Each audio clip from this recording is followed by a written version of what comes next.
Sun Up, Sun Down by Gail Gibbons.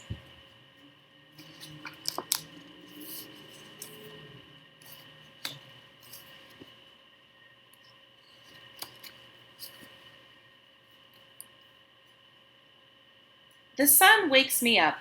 It rises in the east and shines through my window.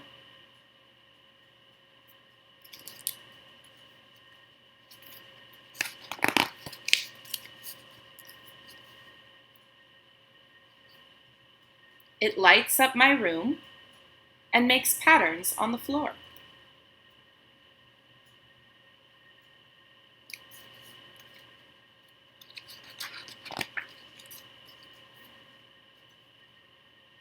Its brightness colors the clouds in the sky, but the sun itself is too bright to look at.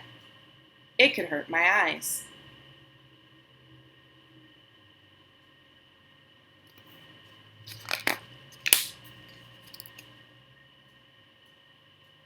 I go down to breakfast. My cereal is made of wheat. My dad tells me the sun made the wheat grow. He says the sun gives power and energy to make plants and trees grow big and tall.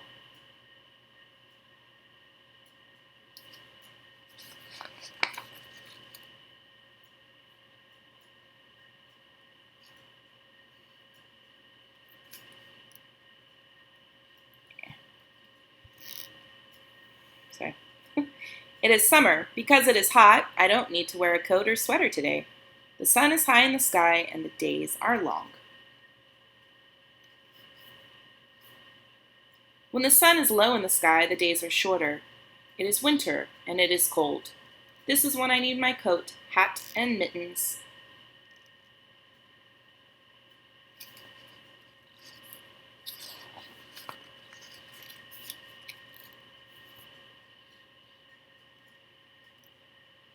But on a summer morning like this, I see my shadow on the ground.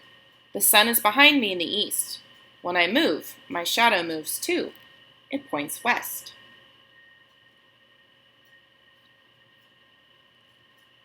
By noontime, the sun is shining right above me.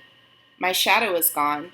It is a hot time of day, and I am glad when my mother calls me inside for lunch.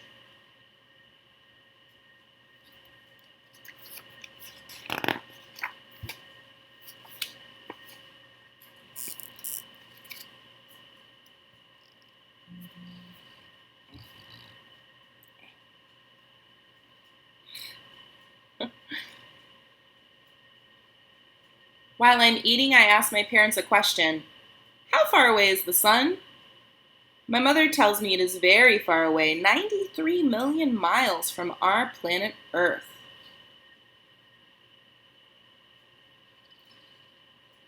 She says it is a very big star. It looks bigger than the other stars because it is closer to us. My dad says the sun is a ball of very hot, glowing gases. It keeps our planet warm.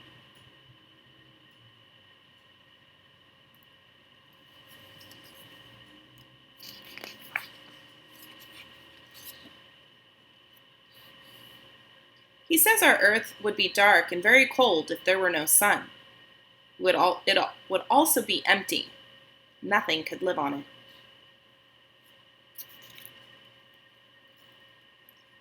After lunch, I go outside. My shadow is back again, but now it points east. The sun is moving west behind me.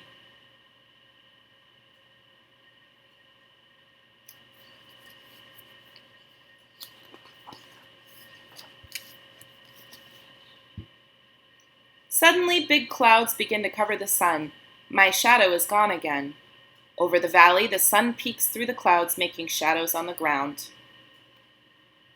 More clouds come. They are gray and black. It becomes dark. A raindrop hits my nose, and I run home.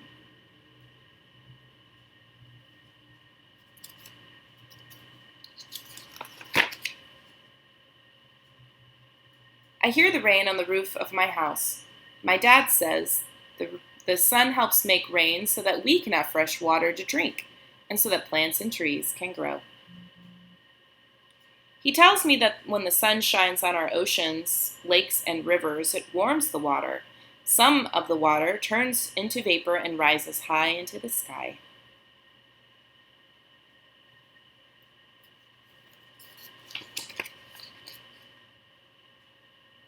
The cooler air up in the sky turns the vapor into tiny raindrops. Clouds are formed. The raindrops float higher up into colder air. They become bigger and bigger. Finally, when the drops are heavy and big enough, the drops fall and it rains. Soon the storm clouds begin to drift away. Although it is still sprinkling, the sun appears once again and shines through the raindrops. I see a beautiful rainbow. My mom says the light of the sun shining through the raindrops makes the rainbow.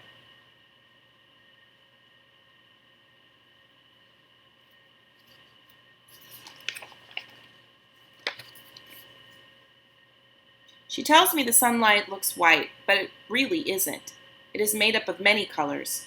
When a beam of light shines through a glass triangle called a prism, the beam of light is bent. Some of the rays of the beam bend more than others, separating the light into different colors. The drops of water are like the prism. When sunbeams shine through the raindrops, what we see is a rainbow.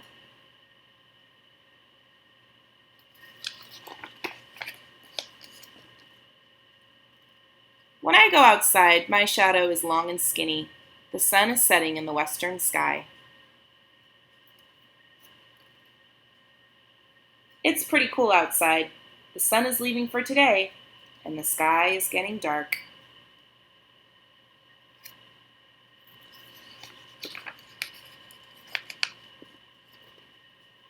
My dad tells me the sun will shine on the other side of our planet while I'm asleep. He says the Earth spins around and round and makes a complete turn once every 24 hours. When our part of the Earth faces the sun, it is day. When it is turned away from the sun, it is night. It is night now. The sun is down. The sky is dark. It is time to sleep.